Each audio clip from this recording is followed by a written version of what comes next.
Class 9 chapter 11 work and energy 12 question तक हम complete कर चुके हैं। बैक एक्सरसाइज क्वेश्चन है ये। स्टार्ट करेंगे 13th question.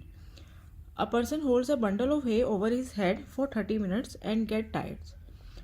Has he done some work or not? Justify your answer. तो एक पर्सन है जो 30 मिनट्स तक अपने हेड पर, अपने सिर पर एक बंडल हे का मतलब एक तरह हे इस कहते हैं गाय का जो चारा होता है उसे कहते हैं, उसका बंडल अपने सिर पर लेके खड़ा है और वो टायर्ड हो गया, थक गया। तो क्या इसने कुछ काम किया?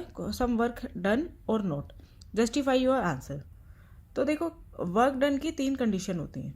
When force is applied, displacement take place and the angle between the force and the displacement is not 90। ठीक है, अब याद रखेंगे, मैं लिख देती हूँ यहाँ पर। फर्स्ट है फोर्स इज अप्लाइड,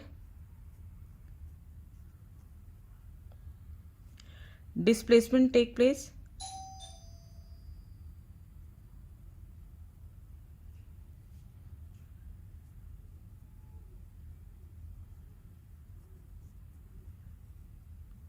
और तीसरी the angle between force and displacement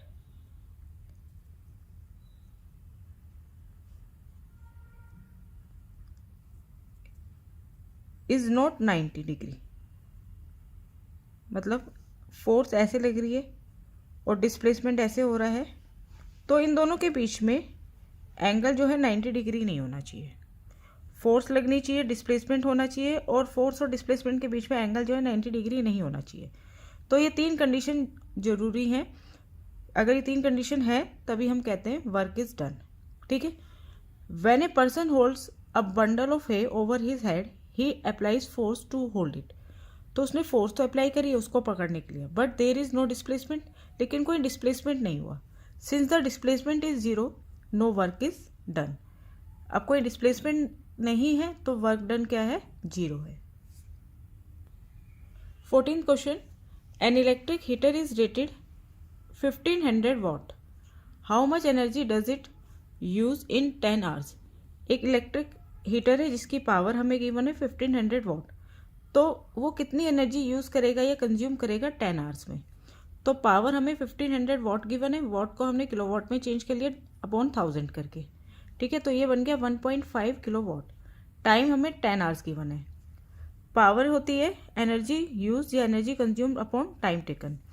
अब यहाँ पे हमें पावर गिवन है 1.5 किलोवाट, एनर्जी कंज्यूम्ड हमें निकालना है, और टाइम टेकन है 10 आवर। क्रॉस मल्टीप्लाई करेंगे तो एनर्जी कंज्यूम्ड आ जाएगा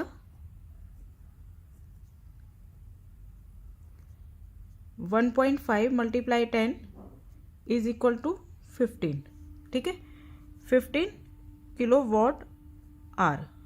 ठीक है, तो energy consumed is energy use या एनर्जी कंज्यूम्ड कुछ भी लिख सकते हैं हम, 15 किलो वॉट आवर, या फिर आप लिख सकते हैं 15 units. Question number 15। Illustrate the law of conservation of energy by discussing the energy changes which occur when we draw a pendulum bob to one side and allow it to oscillate. Why does the bob eventually come to rest. तो हमें law of conservation of energy को discuss करना है किसके through? एक pendulum Bob के through, और बताना है कि कैसे कैसे एनर्जी चेंजेस होते हैं। ठीक है, तो सबसे पहले हम एक पेंडुलम बॉब बना लेते हैं। ये हमने एक रिजिड सपोर्ट बना लिया और यहाँ से एक स्ट्रिंग लिया, स्ट्रिंग से हमने एक मेटेलिक बॉब को टाइट कर दिया। ठीक है, यहाँ पे अभी जो ये सेंटर पोजीशन है इसे हम कहेंगे मेन पोजीशन। अब ये बॉब जो है ये स्विंग करेगा बी से सी पोजीशन के बीच में। ठीक है, अब जब ये ए पोजीशन पे था तो इसमें पूरी की पूरी जो एनर्जी थी वो थी काइनेटिक एनर्जी। ठीक है, यहाँ पर अब जब हम इसको पुल्ड करके बी पोजीशन पे ले जाएंगे, तो जब बी पोजीशन पे लेके जाएंगे ड्यू टू हायर पोजीशन, तो उसमें आ जाएगी पूरी पूरी पोटेंशियल एनर्जी।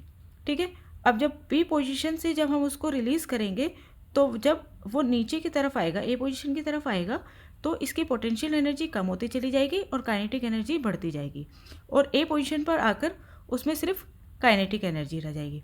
अब जब वो ए से सी की तरफ बढ़ेगा तो काइनेटिक एनर्जी कम होती चली जाएगी और पोटेंशियल एनर्जी बढ़ती जाएगी। सी पोजीशन पर आकर वो एक शॉर्ट पीरियड के लिए, शॉर्ट टाइम के लिए स्टॉप होगा, और जब वो स्टॉप होगा तो इसमें सिर्फ कौन सी एनर्जी रह जाएगी, पोटेंशियल एनर्जी, और काइनेटिक एनर्जी जीरो हो जाएगी। ठीक है, अब इसी चीज़ को हम देखते हैं कि हमें लिखना कैसे है। Initially the simple pendulum is at rest with its Bob in the mean position ए। तो ये मीन पोजिशन है ए, और यहाँ पर ये बॉब जो है रेस्ट पर है। When the bob is pulled to one side to position B and then release, the bob starts swinging between B and C.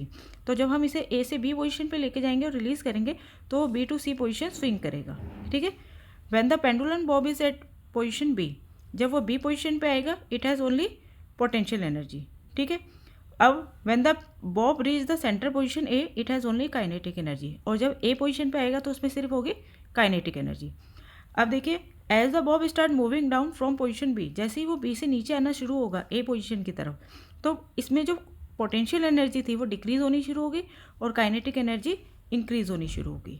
ठीक है, and as the bob goes from position A toward position C, और जैसे ही वो ए से सी की तरफ जाएगा तो इसकी काइनेटिक एनर्जी डिक्रीज होनी शुरू होगी और पोटेंशियल एनर्जी इंक्रीज होनी शुरू होगी। ठीक है, on reaching the position C the bob stop, C position पे आके बॉब स्टॉप हो जाएगा for short time. So at position C the bob has only potential energy. तो सी पोजीशन पे उसमें सिर्फ पोटेंशियल एनर्जी होगी।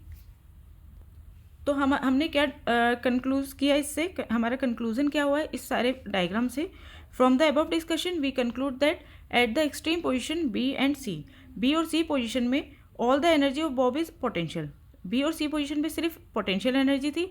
And at the centre position A position पे all the energy of the bob is kinetic energy, और A position पे जो energy थी वो सिर्फ काइनेटिक एनर्जी थी।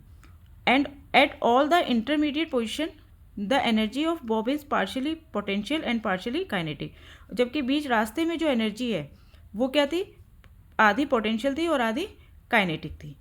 But the total energy of the swimming pendulum Bob at any instant of time remains the same, लेकिन total energy जो है पेंडुलम की वो सेम रही पूरे टाइम। ठीक है, अब लास्ट में ये भी पूछा है कि इवेंचुअली वो रेस्ट पर क्यों आ गया। The swimming pendulum bob eventually comes to rest because it loses energy due to air resistance acting on the bob. Pendulum bob पे जो एयर रेजिस्टेंस लग रहा है उससे धीरे धीरे उसकी एनर्जी लूज होती जा रही है। किसमें लूज होती जा रही है, हीट एनर्जी और साउंड एनर्जी में, जो इन्वायरमेंट में चला गया, और धीरे धीरे स्विमिंग पेंडुलम जो है वो किस पे आ जाएगा, रेस्ट पे आ जाएगा।